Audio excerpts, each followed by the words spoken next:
My website, Boston 1775, promises unabashed gossip about the start of the revolution in New England. And by that, I mean looking at individual people, their daily lives, and where I can find them, their secrets.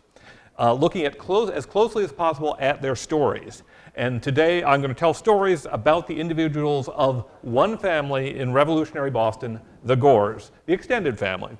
And to keep the people sorted out, you can follow along in the family chart in your program. In particular, I'm going to look at 3 political crises that the Gores faced and the decisions that different members of the family made at those times. And the crises are the boycott of British goods to protest the Townshend duties of 1769-1770, Parliament's crackdown on Boston after the Tea Party of 1773, and the aftermath of the split between Boston and London in 1776. And this investigation is challenging because the Gores didn't produce a lot of paper. They didn't produce a lot of documents telling us what they were experiencing, thinking, and feeling. We don't have diaries. We have a few letters, but they're mostly about business. So this is an exercise in connecting the dots that this family left behind. We start with John Gore. He was born in 1718. He was the son of a carpenter, grandson of a yeoman farmer in Roxbury. And the Gores were much like hundreds of other Massachusetts families who had arrived during the Puritan migration of the early 1600s. In 1743, John Gore married Frances Pinckney, a shopkeeper's daughter, and they started having children. Lots of children, at least 13 children in the next 20 years. And 10 of those lived to adulthood. But again, this was typical of the time. John Gore had learned the trade of Japanning, or painting on black enamel in what people thought was a Japanese style. And the term Japanning had come to mean decorative painting of any sort. So he was a painter, but he wasn't like painting the outside of the house. He was painting delicate, decorative things. As a specialty, Gore painted coats of arms, which wealthy customers wanted on their carriages, on wall hangings, and on other ornaments. Gore's shop sign, the Painter's Arms, hung for decades on Queen Street near the center of Boston.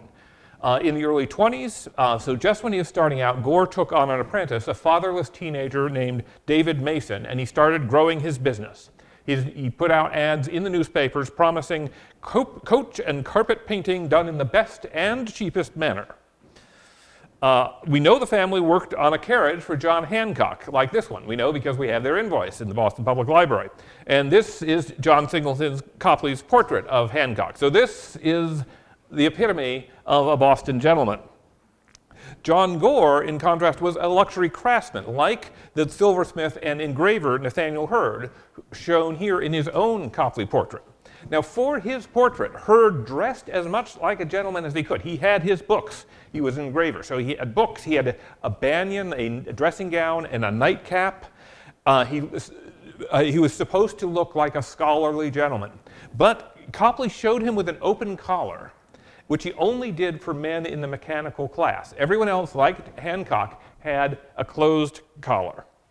Even silversmiths, even bookbinders and men who painted coats of arms, they all worked with their hands, and that made them mechanics. But those men who were selling their services and their goods to the top rank of society, they were in constant contact with the wealthy elite, with the John Hancocks, which means they could earn good incomes and they could impress those gentlemen with their intelligence and their hard work. In other words, a craftsman, a mechanic like John Gore, had the chance to become a gentleman. And Gore went about social climbing in the most of the usual ways. He expanded his painting service to sell paints and the colors needed to make them to other people, to artists and other painters. He imported those supplies from Britain, making himself into a specialty merchant, which was a higher social class. Eventually, he had customers as far away as Philadelphia. Gore also served in the militia, rising to command a company in 1763. And for the rest of his life, because he achieved that rank, people called him Captain Gore. And so I'm going to adopt that title as well, because there are so many Gores in this story, and this will keep him apart from his sons.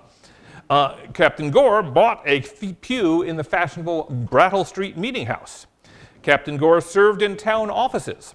In 1767, he was elected overseer of the poor for the 7th Ward, and an overseer of the poor was one of the town's most respected officials.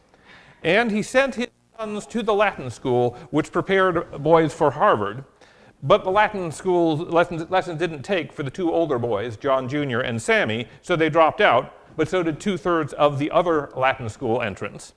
But there was a third boy, baby in the family, Christopher, and he did well at that school. And finally, John Gore helped his children marry well. In 1768, that oldest boy, John Jr., married Sarah or Sally Foster, niece of the Reverend Henry Caner, rector of King's Chapel. Caner was definitely in the genteel class. He also served the Church of England, while the Gores, like most of their fellow New Englanders, were Congregationalists. So this was an interesting boundary they were crossing. We can see Captain Gore's ambitions early on in how he had John Singleton Copley paint his children back around 1755. Now, this was also very early in Copley's career, when he was still learning his art and developing his style. And naturally, he needed good paints and he needed sitters, or children who could be told to pose for a long time. We know the Gore family and the Copley family did business for years. So it's quite possible this painting was sort of a swap, with both the aspiring paint merchant and the aspiring artist benefiting from this enterprise. This painting, which is now at the Winterthur Museum, shows the oldest Gore children. From the left, we have Francis, Elizabeth, John Jr., and little Sammy, who is not yet wearing breeches. John, the oldest boy, is at the center, and he's posed standing to look like he's the tallest, because he's going to carry on the family line. And they're all dressed in rich, shiny fabrics, and their hair is tightly styled. They don't look like natural children at all. They look like children in a rich family, and they really weren't, not yet.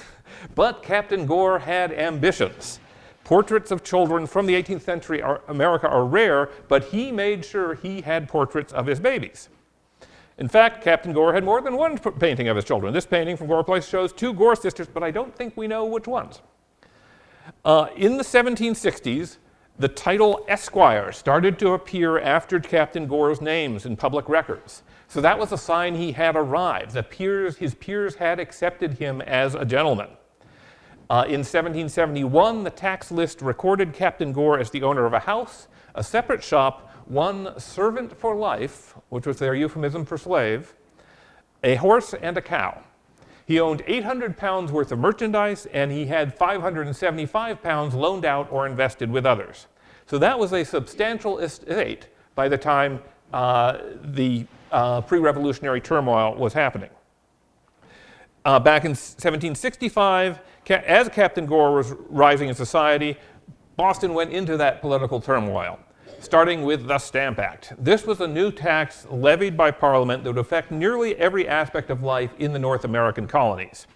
And the Gore family was connected to Boston's earliest protests against the Stamp Act through the oldest child, Frances or Fanny. She had grown up and married Thomas Crafts.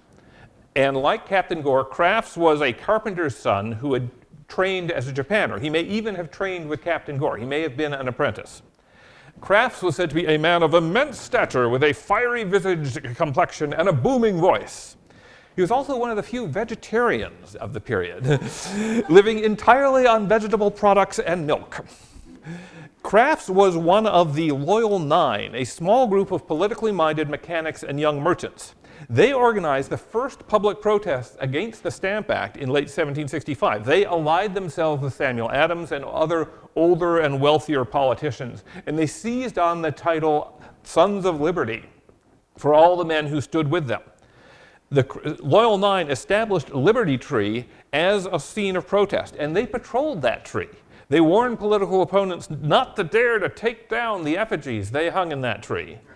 And when someone hung an unauthorized effigy from Liberty Tree in 1766, Kraft and another club member, went and took it down. Only they dared to do that. Crafts and his colleagues were trying to channel the working class's energy to make sure it was sustained, but also that it never got out of hand and made the movement look bad. And in 1766, the Sons of Liberty won. Parliament repealed the Stamp Act because of protests up and down the American coast, modeled after the one the Loyal Nine had designed for Boston. So that was the situation in 1769 as the Gore family faced their first crisis. Parliament had passed a new series of tax laws in 1767, the Townshend duties. after the Treasury Secretary here who proposed it. And they put an import tax, a tariff, on tea, glass, lead, paper, and, important for Captain Gore, painter's colors. Every bit of painter's colors that was brought into the American colony had a tax on it. So a big part of Captain Gore's business, and a big part of his fortune as a merchant, and a big part of his status as a gentleman was tied to these imperial taxes. The Boston merchant community tried to unite against the Townshend duties. In late 1769, the merchants promoted non-importation, what we'd later term a boycott. Merchants were supposed to stop importing all but essential items from Britain, putting economic pressure on the government in London so it would repeal the taxes, just as they thought had worked during the Stamp Act crisis. By that year, John Gore Jr., the oldest son, had set up his own shop opposite Liberty Tree, selling imported cloth and clothing. The March 1768 town meeting had elected him as one of the 12 clerks of the market, which was a beginner-level town office. He was seen as a young gentleman with a lot of potential. In 1768, John Jr. offered a general assortment of English and India goods. By June 1769, he was advertising North American manufacturers, not imported from Britain, made here. And likewise, in 1768, Captain Gore was still marketing his stock as just imported from London, but in September 1769, he assured customers that all his goods were either the produce of manufacture of North America or imported before the agreement of the merchants for non-importation took place. In August 1769, both Gores and Thomas Crafts attended a dinner in Dorchester to celebrate the 4th anniversary of the Loyal Nine's first Stamp Act protest. All the Boston political leaders, Adams, Hancock, Bowdoin, Otis, they were all there as well to honor a visitor from Pennsylvania named Philemon Dickinson on the right here. But they were really honoring that man's brother, John Dickinson. He was the author of the Farmer's Letters, which had made the case against the Townshend duties and was the most influential political writing in pre-revolutionary North America. But they couldn't get John Dickinson to come from Philadelphia, so they got Philemon Dickinson instead. Everyone at that banquet celebrated the town's resistance to the new taxes. There were speeches, there were songs, there was even a popular hatter did comic impressions. A week after that dinner, a customs official leaked records showing that some merchants who had signed on to the boycott were actually importing goods. That information appeared in the Boston Chronicle newspaper, which supported the royal government. And in its September 4th through 7th issue, the Chronicle revealed that in April, the ship Thomas had brought in 18 casks of painter's colors plus 1 case of painter's colors brushes and leaf gold, all marked for JG. And if that wasn't clear enough, in October, the Chronicle published another list of imports, including painter's colors and lead for Mr. Gore. And then in January, the newspaper confirmed that he had actually paid the Townshend duties on those shipments. So he was actually paying the tax he was supposed to be boycotting against. The Boston Chronicle showed a lot of other locals importing a lot of other stuff as well. The whole controversy heated up, and in October, some gentleman merchants actually physically drove the publisher of that newspaper into hiding and then out of Boston. That same month, Boston's town meeting made the boycott a public movement, not just a business affair, but something that the town itself supported. Anyone who imported goods was deemed an enemy of his country. So the Gore family, given this situation, not wishing to be an enemy of the country, having these facts in the newspaper, may have felt a need to demonstrate their commitment to the non-importation cause. In the 3rd week of February, the Gores, more probably Frances Gore and her daughters, hosted a spinning bee at their house on Queen Street. This was a social occasion, but it also showed the women's support for manufacturing cloth in America instead of importing it from Britain. And the radical Boston Gazette praised the women's industry at the spinning wheel. It claimed that spinning had become popular in Boston, except among those women whose husbands are Tories or friends of the American Revenue Acts, and a few ladies who are Tories themselves. So that's what the women of the Gore family were doing. Now, notice that the newspaper does not actually mention any of them by name. It just says this took place at the house of Mr. Gore, of John Gore. Meanwhile, some Boston boys were promoting non-importation in a more aggressive way. Every Thursday, they marched in front of a shop selling imported goods, insulting everybody who went in or out of the shop by hissing and pelting them with dirt. On Thursday, February 22nd, 1770, one of those juvenile picket lines grew into a violent confrontation between the boys and a customs service employee named Ebenezer Richardson. The boys threw rocks at Ebenezer Richardson's house, breaking his windows and hitting his wife. Now, the Richardsons were already very unpopular because of a sex scandal at their hometown in Woburn, but that's another story. Richardson ended up shooting out of a musket full of birdshot out of his window, and he hit one boy in the chest, an 11-year-old house servant named Christopher Sider, who died that evening. This was the first death in Boston of the Revolutionary conflict. And another boy was wounded in the thigh and hand by the same load of birdshot. That was 19-year-old Sammy Gore. Sammy was then working for his father, training to be a painter, alongside his first cousin George Searle and a younger boy named John Johnson. There's no record of how Sammy came to be in the crowd outside Richardson's house, but obviously he was up in front since he was hit by the birdshot. He may even have been driven to display his support for non-importation the same way his mother and sisters had done with their spinning bee. According to the newspapers, Richardson's shot had wounded Sammy through both thighs and 2 fingers of his right hand. Dr. Joseph Warren extracted 2 pieces of metal from his leg. The Radical Boston Gazette suggested that Sammy's life was endangered, but it wasn't. Other newspapers agreed that in all probability he will lose the use of his right forefinger by the wound received there, much important to a youth of his dexterity in drawing and painting. Sammy would actually have a long career as a painter, but people did remember that decades later he would show off his scarred fingers and tell the story with some relish. Now, 11 days after that shooting, the Boston Massacre occurred a few blocks from Captain Gore's home.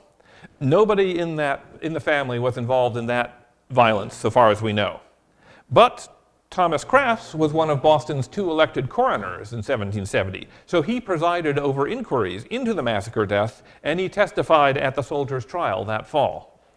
And the Gores hosted another spinning bee in April. And thus, the family proved their patriotism, even though Captain Gore had broken the boycott. Ironically, hours before the Boston Massacre, the government in London had introduced legislation to repeal the Townshend duties, except for the one on tea. So once again, the Sons of Liberty appeared to have won most of what they wanted, except that the revenue that the British government collected from tea tariffs far outweighed what it collected from all the other goods combined. So the tea tax, it's just a tax on tea. Well, one way to look at it is actually that's a big revenue source. Another way to look at it is you don't get tea. If you want tea with your breakfast, you better support the British Empire because you need a worldwide trading network to get it.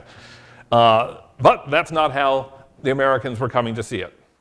But that wouldn't boil over for another couple of years. On September 3rd, 1771, the Gores suffered a sad surprise, described by printer John Boyle. This morning, Mr. John Gore, Jr., intending an excursion in the country with his friends, arose vigorous and cheerful. Being casually detained longer than he expected, his friends set out without him, with the expectation that he would soon overtake them. But alas, his bounds were determined that he could not pass. He was seized with an apoplectic fit at 10 o'clock and expired at 4 in the afternoon. Captain Gore and the Reverend Dr. Kaner were suddenly responsible for the young widow and her baby boy, their grandson, John. A few months later, in January 1772, Sammy Gore turned 21, and in April, the Boston Newsletter presented its first big advertisement of John Gore and Son. The family firm was still selling paints, varnishes, brushes, and the best linseed oil from London.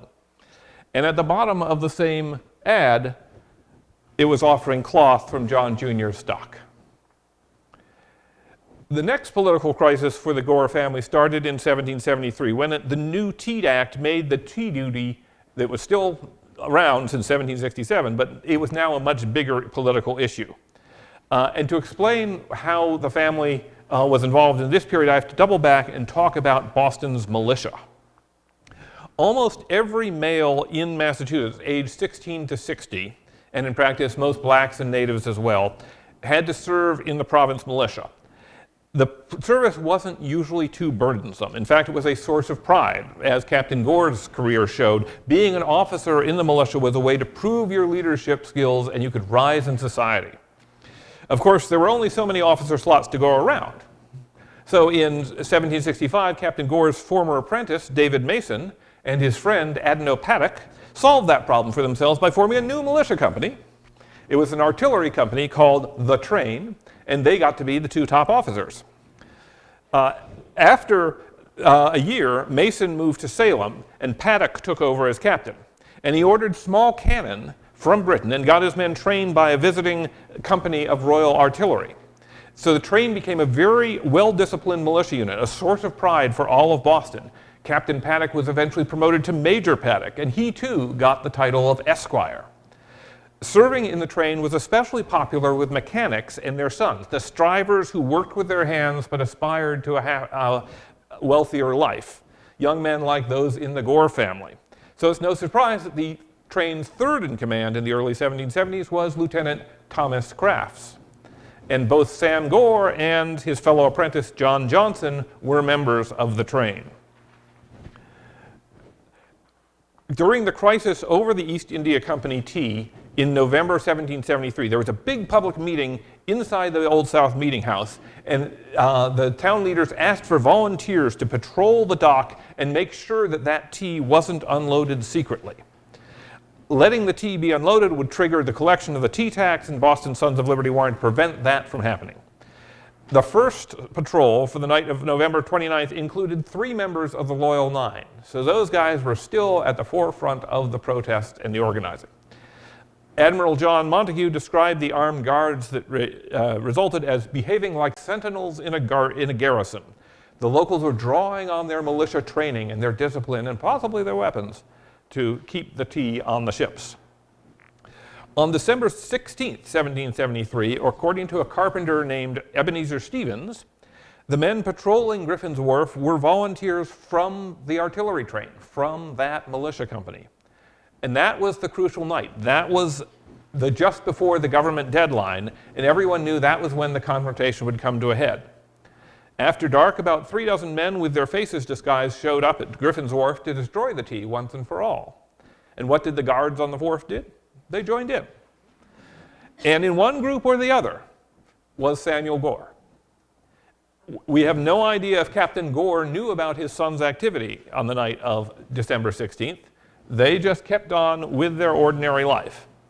On March 10th, 1774, Samuel married Polly Pierce, daughter of a deacon in the Brattle Street meeting. And as with his late older brother, that a sort of marriage helped to keep the family near the top of Massachusetts society. Meanwhile, in London, the government ministers saw the destruction of the East India Company tea as defiance bordering on rebellion. They punished the town of Boston as a whole by closing the port to major shipping, and they changed the structure of the Massachusetts government. General Thomas Gage arrived as the new governor of the province, and he ordered thousands of army troops and dozens of navy vessels to Boston. And eventually there was about 1 soldier for every adult male citizen. Those changes forced Boston's merchants and professionals to declare which side they were on. Thomas Crafts, for instance, became a leader on the committee to collect donations from other towns and colonies for the poor of Boston, the people who had been thrown out of work since the harbor was closed. But what about Captain Gore? Traditionally, prominent men, in normal times, prominent men would sign an address to each outgoing governor thanking him for his services, and another address to each new governor welcoming him and saying that they wish they will all get along well and everyone will prosper. The Sons of Liberty insisted that Governor Thomas Hutchinson and the new governor Thomas Gage deserved neither thanks nor welcome. But Captain Gore signed the farewell address to Hutchinson right next to his friend Major Paddock. And he signed the welcome address to General Gage. Back in 1769, Captain Gore had sided with the Sons of Liberty, but in 1774 he seems to have thought the resistance was going too far. Captain Gore later told the British government he always lived in great order and peace with his countrymen until these unhappy times, when he could not join them in taking arms against his king and country, to whom he had often taken oath of allegiance as an officer of the militia. Perhaps Captain Gore felt that he owed so much to his militia rank, had done so well for his family under the old system, that he felt he had to remain loyal. Most of his Boston neighbors, however, saw Captain Gore's action as a betrayal. For instance, on September 8th, his firefighting society voted to expel him for signing the address to the late Governor Hutchinson. As for Sam Gore, he and the rest of the train had their last artillery training on September 5th, 1774. 4 days before, General Gage's soldiers had seized gunpowder in Charlestown and 2 cannons in Cambridge, prompting a huge but ultimately nonviolent uprising in Middlesex County. Either at this muster on September 5th or soon afterward, Major Paddock was heard to express his intention of surrendering the train's 4 brass guns to the British Army.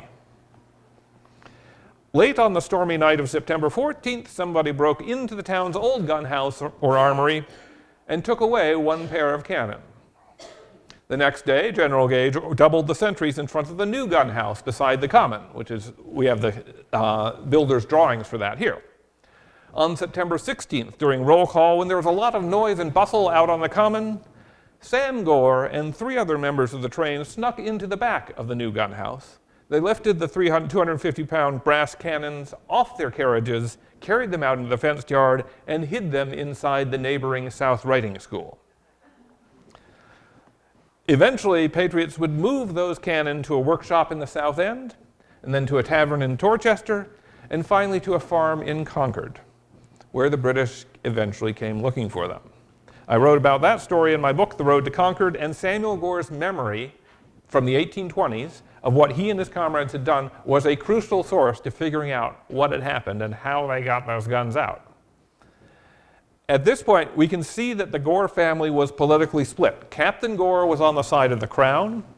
John Hicks, husband of the daughter Susanna Gore, was a co-publisher of the Boston Post-Boy, which was being supported with government money and therefore, in turn, supported the Crown. But Thomas Crafts was on the side of Patriot resistance. He was a visible leader of the Patriot resistance. Sam Gore, too, was also part of the Patriot movement, but we don't know how visible he was, how much his father knew about his activities.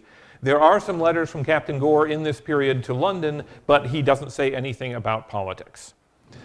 Life for prominent supporters of the royal government, the men on that side, was getting tough. Men appointed to the new council were taking refuge in Boston, where troops could protect them, leaving their country estates and coming into the town. On September 12th, a merchant named John Andrews wrote, "Opposite Joy's buildings are 5 or 6 shops improved by a chaisemaker, tailor, shoemaker, barber, etc., in each of which they have a bell, and when either of them observes a councillor or high Tory pass, he gives a signal by ringing the bell, which he takes through the hole, and thus they are complimented till out of sight." I don't know if Captain Gore qualified as a high Tory, but clearly a few people in Boston were in mood for forgiveness or compromise. The race to seize artillery pieces in September 1774 and the 4 small brass cannon from the train were not the only weapon up for grabs, signaled that the political conflict could soon become a military one. And indeed, war broke out in April 1775, with General Gage sending troops to Concord looking for those guns. By the evening of the 19th, Massachusetts troops had Boston surrounded and besieged. Thomas Crafts got out of Boston that summer, but both Captain Gore and Sam Gore chose to remain in town. That wasn't easy, and not just because of the shortages of food and firewood and the occasional artillery shots from outside. During the Battle of Bunker Hill, Sam Gore was watching a column of British soldiers march by, either on their way to the battle or coming back, and he called to his sister to come and see a funeral pass. And for that less than tasteful joke, he was taken up and confined for some time. Probably Captain Gore got his son released, because as a loyalist who was a town official, he had influence with the military authorities. When the Army decided to take over the Brattle Street meeting house, they wanted for a while, they wanted to make it into a riding stable, and then they realized it didn't work as well as Old South, which is they used instead. But the army wanted to take it over, and Captain Gore went to the commanders and got leave to board up the pulpit and pillows and took down the pews and keep them in his warehouse.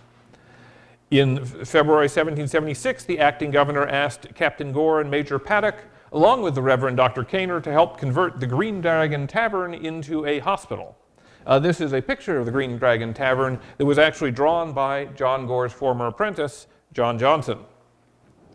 The next month, General George Washington mounted heavy cannon on Dorchester Neck, and General William Howe of the King's Army decided that the British military should evacuate Boston. Loyalists had to decide whether to leave with their protectors or take their chances staying home. Captain Gore decided to go, as did Admiral Paddock, John Hicks, and the Reverend Dr. Kaner. With them went Sally Gore and her young son, John. They were the widow and the child of the late John Gore, Jr. Soon after the Continental Army entered Boston in March 1776, the Massachusetts government ordered that Samuel Gore be detained. And Sam thus had the dubious distinction of within 1 year having his arrest ordered by authorities on both sides of the conflict. However, one of the officials in charge of making those arrests was Thomas Crafts in his new capacity as a justice of the peace. So I rather doubt that Samuel Gore spent any time in jail. I think the provincial government was just looking at people who had stayed in Boston through the siege and wanting to question them and make sure of their loyalties. Crafts was already very busy as the colonel in charge of Massachusetts' new militia artillery regiment. He had wanted to be a colonel in the Continental Army, and when that Congress had offered him a lower rank than what he thought he deserved, he had angrily refused. So the state gave him, or the nascent state gave him that rank instead. And on July 18th, 1776, Crafts helped read the Declaration of Independence from the balcony of the State House in Boston. Soon he became a selectman, he was a justice of the peace, he was a highly respected man in the new republic. Crafts was without a doubt one of the winners of a revolution. He had been there from August 1765 all the way to independence. He had risen in society, he had won. Samuel Gore, he carried on his father's business. He restored the Brattle Street Meeting House. He became a deacon at that church.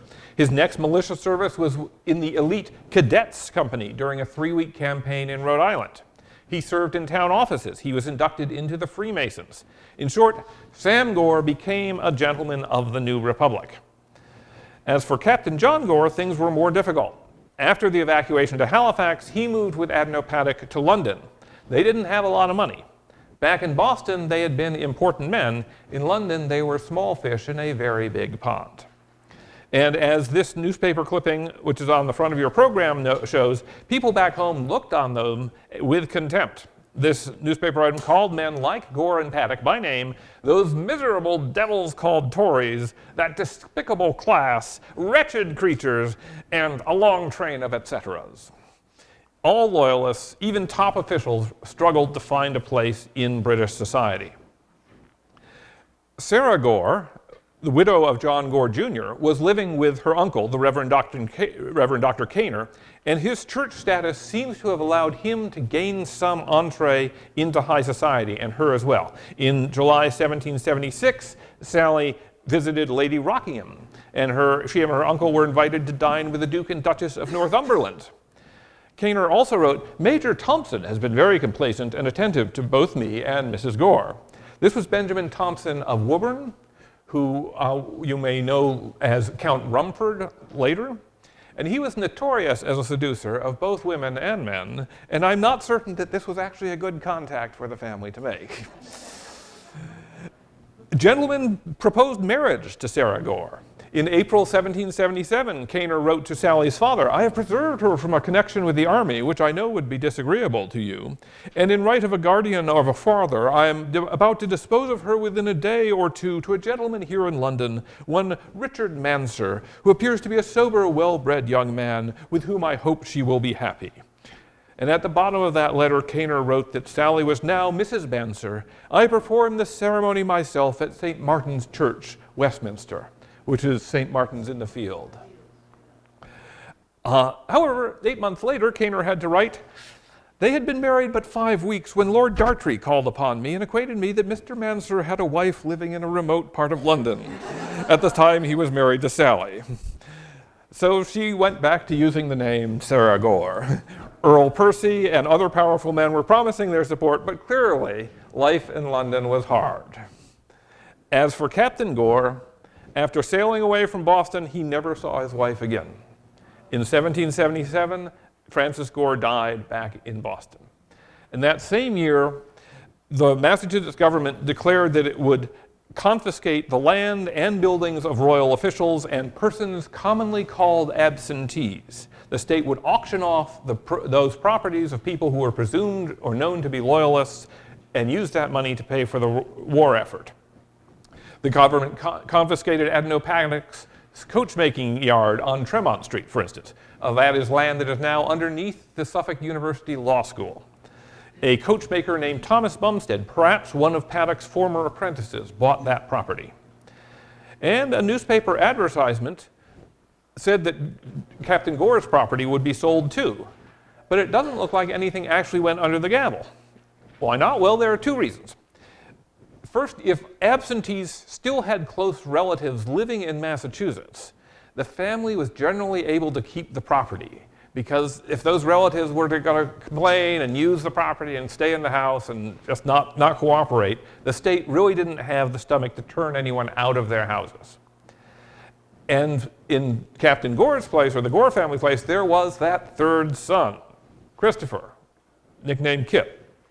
He was born in 1758, so he's still only in his teens when the war began. He wasn't really active. We don't know what he was up to for most of the time. But Kit had succeeded at the Latin school. He had gone on to Harvard College. He was training with some of the state's top lawyers. And if you want to keep the state from confiscating property, having the support of the top lawyers is really important to do that. So with Samuel running the paint business, Christopher looking after the legal matters, Thomas Crafts rising in government, the Gore family of Massachusetts was better off than they had ever been. And of course, in 1783, America won the war. That meant that in the mid-1780s, Captain Gore faced a big decision.